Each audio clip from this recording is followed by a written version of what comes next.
Fox 40 is your local election headquarters with less than 2 months to go until Election Day. The focus on the campaign trail is turning not just to the candidates, but also the propositions that will be on that ballot. Yeah, and this is an interesting one. Fox 40 Capitol reporter Eytan Wallace joining us now to tell us about Prop 30 and why Governor Newsom says he is against it. Eytan.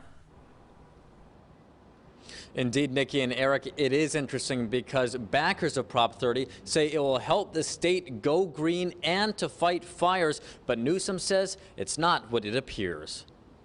California Governor Gavin Newsom. The governor today virtually joining Oregon and Washington's governors to talk climate.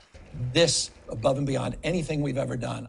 Speaking about his goals for the state, Newsom doubled down on his target to ban the sale of new gas-powered cars in California by 2035. If we're going to get serious about greenhouse gases, we have to get serious about decarbonizing the transportation sector.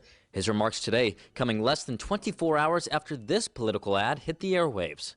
Fellow Californians, I need to warn you about Proposition 30. The governor arguing Prop 30 is not what it claims to be. If passed by voters this November, it would create a 1.75% tax increase on Californians who earn more than $2 million per year. Supporters say the revenue generated from the tax would go towards subsidies for electric vehicles, infrastructure for more charging stations, and resources to fight fires. Prop 30 that funds the firefighting portion of it will help prevent fires from getting big. To support Prop 30, to build a healthier California for all. But Newsom makes clear he's not supporting the measure. It was devised by a single corporation to funnel state income taxes to benefit their company. He's referring to rideshare company Lyft. While he does not mention the company by name, the graphics in the ad do. Newsom argues the company is behind a scheme to take advantage of tax-funded electric vehicle subsidies, all because of a mandate requiring Lyft's fleet to be comprised primarily of electric vehicles by 2030.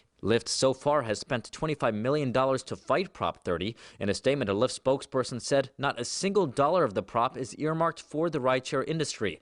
The company maintains it stands with climate advocates while the governor, quote, stands with his billionaire donors looking to protect their bank accounts. And we should mention that the California Democratic Party supports Prop 30 while the California Republican Party is opposed to it. And that means in a rare instance, Governor Newsom is finding himself perhaps for albeit different reasons and why the California Republican Party is opposed, but he finds himself falling in line with the Republican Party on this key measure that will go before voters this November, Election Day, November 8th. Reporting live here in front of the state capitol, Eytan Wallace, Fox 40 News. Eytan, such an interesting point that you make there at the end of your story there.